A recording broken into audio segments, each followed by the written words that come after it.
A special thanks goes to Patreon supporter Fabian J. LELO for suggesting this video topic.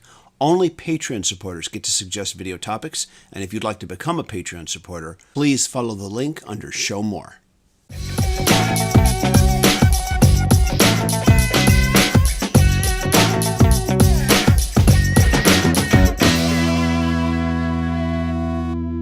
Feral Roots is the 6th studio album by American rock band Rival Sons. It was released on January 25, 2019, and was recorded at Alabama's Muscle Shoals Sound. Prior to recording, vocalist Jay Buchanan and guitarist Scott Holliday spent a week in a cabin in southern Tennessee writing, stating that at one point they placed their amplifiers outside the cabin to hear the music reverberate outdoors. Buchanan stated that much of the album's ominous sound came from the feeling they got hearing their music come together in this setting. The opening guitar riff for track 1, Do Your Worst, starts with a guitar riff that feels like it could have been written as easily by Tony Iommi as it would be by Jimmy Page. And then a Bonham-style drum riff hits and all bets are off. There is a buzzsaw-like distortion on the guitar that doesn't feel aggressive. It feels absolutely merciless. This stands in contrast to lead singer Jay Buchanan's enormous vocals, which feel both gospel and metal at the same time, with a little bit of Paul Rodgers thrown in for good measure. I remember when I first heard this song, it was as an advanced track, and I recorded a reaction to it here on the channel, stating that I was impressed with how the song transitioned from its buzzsaw metal sound during the verse to its very commercial sing-along anthemic chorus. And the chorus really allows Jay Buchanan to bring home the gospel. Prior to hearing Do Your Worst, if you had played me the first 30 seconds of its verse and then separately 30 seconds of its chorus, I might have thought that the two were not the same song. So yeah, it's impressive that these two parts work well and make a greater whole. I do admit to being a bit confused by what the lyrics are trying to say, though. At first, it seems to be warning us about someone who's no good, a con artist, a flim-flam man, selling you joy and giving you sorrow. But then by the chorus, it sounds like he's singing about a dangerous lover. Perhaps I'd better stop analyzing the lyrics here. Also of note is the awesome guitar solo, one of many, that we will have on this album by guitarist Scott Holliday. I have always said that if you want the general public to love your album, you should first always try to start your album with what you feel is a strong track, if not your strongest track. Do Your Worst isn't the best track on Feral Roots. That comes later, but it was probably the best choice to open the album with. Scott Holliday's opening guitar line for track 2, Sugar on the Bone, is played through a fuzz pedal, but play those same notes on a nice, clean keyboard synthesizer patch and put a dance beat behind it, and it will sound like a commercial radio dance hit. And guess what? There's nothing wrong with this. But before you start calling Sugar on the Bone dance metal, it shifts gears and goes into full tribal rock for its verse. And just like the track that preceded it, it pulls the same magic trick and shifts into a very commercial, friendly chorus with the greatest of ease and without ever feeling like it's trying to. The chorus is the song's intro riff, but now with Jay Buchanan's vocal and some obligatory ooh ooh ooh sing-along choruses for the audience. The aforementioned ooh ooh sing-along is such an overused cliche in modern pop music today that I'm surprised that I'm not immediately turned off by its use here. And I think it's because by the time we get to that section, during the chorus, it feels like musically it was the logical place for it to go, versus so much of today's modern pop, which overuses this cliche because of commercial necessity. I would have thought that the album would slow down a bit for its third track, but no. The album continues bringing home the thunderous rock with a good dose of 90s grunge with track 3, Back in the Woods. Aside from, once again, the chorus, Back in the Woods is so far the album's most aggressive and heavy track. The various riffs used during the song's introduction, verse, and pre-chorus would sound disjointed in the hands of lesser musicians, but in the hands of Rival Sons, these various musical elements come off as musically cohesive, but still with that sense of danger that it could all fall apart at any second. And through it all, we have yet another very ear-friendly chorus that adds just the right amount of 70s soul music into the mix. Finally, on track 4, we get to cool the engines, even if just for a bit, with the very Eastern-influenced opening of Look Away. Feel free to make all the Jimmy Page comparisons you want, but it's good to hear another band besides Greta Van Fleet wearing its Zepp influence this prominently. Honestly, I didn't want this part of the song to stop. I wanted it to continue. I wanted it to spout mystical lyrics dealing with concepts too mind-expanding for me to ever be able to comprehend. But stop it does at about 1 minute and 30 seconds in, where it kicks into high gear. This time, unlike the previous Back into the Woods, Look Away is probably, from a composition standpoint, the tightest of all the tracks on the album so far. Look Away could have easily fit in with the best Soundgarden tracks of the 90s without anyone even noticing. At this point, I really should point out Michael Miley's drum fills and his drumming in general. Throughout the album, Michael Miley manages to always strike the right balance between keeping a rock-solid rhythm and delivering the drum fill flash that is expected within this genre. We get another break with the Western blues acoustic-tinged title track, Feral Roots, and Scott Holiday gets to demonstrate some of his most tasteful guitar playing yet during the song's quieter passages. The song gets pumped up about 1.5 minutes in by the driven pentatonic riff used during the chorus, and I love the psychedelic harmonized guitar break that comes in after the second chorus. Once again, it's good to hear another band wear its Zepp influence prominently. Track 6, Too Bad, might be my least favorite on the album so far, which is not to say that it's bad. A lot of lesser bands wish they could write a song this bad. But Too Bad just doesn't excite in the way that the album's first 3 tracks do, nor does it build anticipation in the way that tracks 4 and 5 did.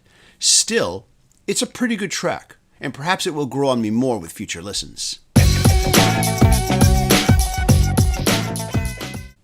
Next is track 7, Stood By Me. I really enjoyed the subtle and sometimes not so subtle Motown/soul music influence used in this song. This is a very positive, upbeat bit of rock and blues with very straightforward lyrics about appreciation for someone who has stood by you during tough times. At this point in the album, Feral Roots needed a change of pace, and Stood By Me provided it in the best way possible. And now, pardon the pun, but track 8, Imperial Joy, is a real joy of musical twists and turns to listen to. From its metallic opening guitar, to its syncopated vocal line, to its pre-chorus homage to late 60s pop ballads, and its Soundgarden-like chorus, Imperial Joy continued to delight my musical sensibilities each and every time I listened to it. Now, earlier in this review, I said that Too Bad was my least favorite song on the album, but now I have to say that I have to give that title to track number 9, entitled All Directions. The song opens well enough with its very soft pastoral guitar opening, and I really wanted to like it because I really do love me some pastoral sounding guitars, but then it just meandered for a little over 2 minutes with no real cohesive vocal melody line to latch onto. At the 2 minute and 6 second point, it starts to pick up with some very Beach Boy-esque like backup vocals that are very well performed and very pleasant to the ear. And listening to this part of the song, I couldn't help but feel that All Directions should have actually started here instead. This builds into another Scott Holiday heavy guitar riff, and things are definitely improving with this track.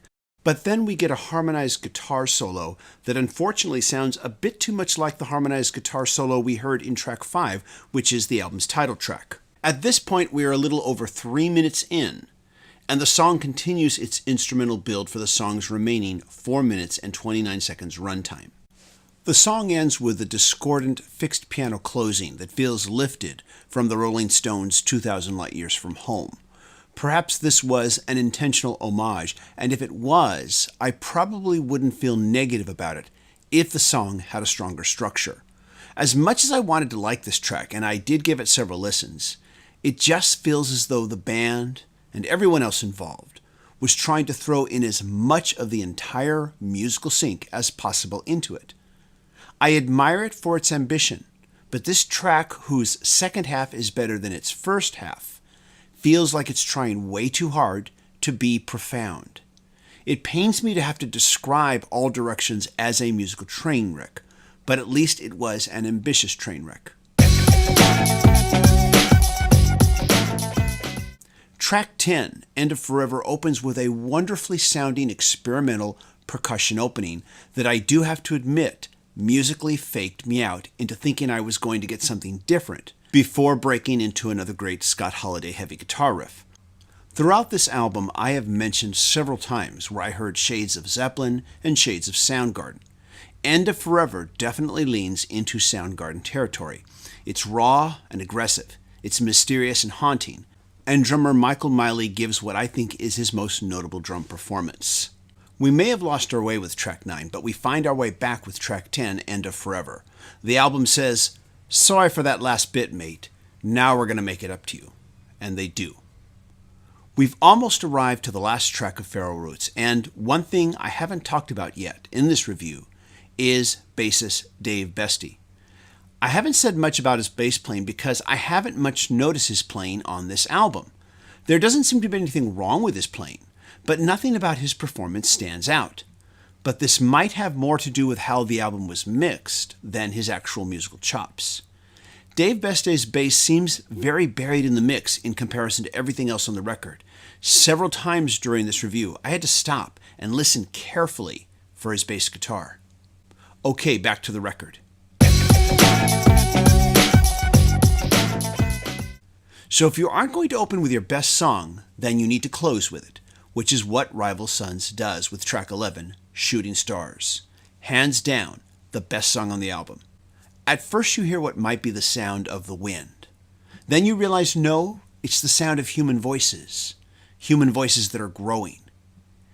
Even with lead singer Jay Buchanan's evident gospel-tinged influence, the starkness of track 11's opening a cappella choir stands in stark contrast to the rest of the album, so much so that it forces you to stop and take notice. The band has been blowing the lid off the joint for the entire album, but now, on the last track, Rival Sons wants to baptize you in the power of human love and brotherhood, and they pull it off majestically with this song, without any irony and without any hint of cheese. I admire every lyrical choice that this song makes. I like every single musical texture that makes up the recording of this track. Shooting Stars is the best U2 song that U2 hasn't recorded, and I think Bono would be proud to hear it. I would describe most of the lyrics on Feral Roots as colorful and metaphorical versus literal. The colorful and metaphorical works for the most part, but when the lyrics are literal, they are used to significant effect. In spite of a few misfires, Feral Roots is a rock-solid album. It takes classic blues and heavy rock motifs into daring, sometimes different, and sometimes very interesting directions, and I admire it with a big thumbs up for that reason. Feral Roots sets a bar for anyone else in the heavy rock genre aspiring to release a similar record in 2019. This is TJR, and what did you think of this album? Please leave a comment, and I will look forward to reading what you have to say. Be sure to click like and subscribe if you enjoy this video, and also be sure to smash the notifications icon so you can know when I release new videos. Everybody, thanks for watching. Take care. Bye-bye.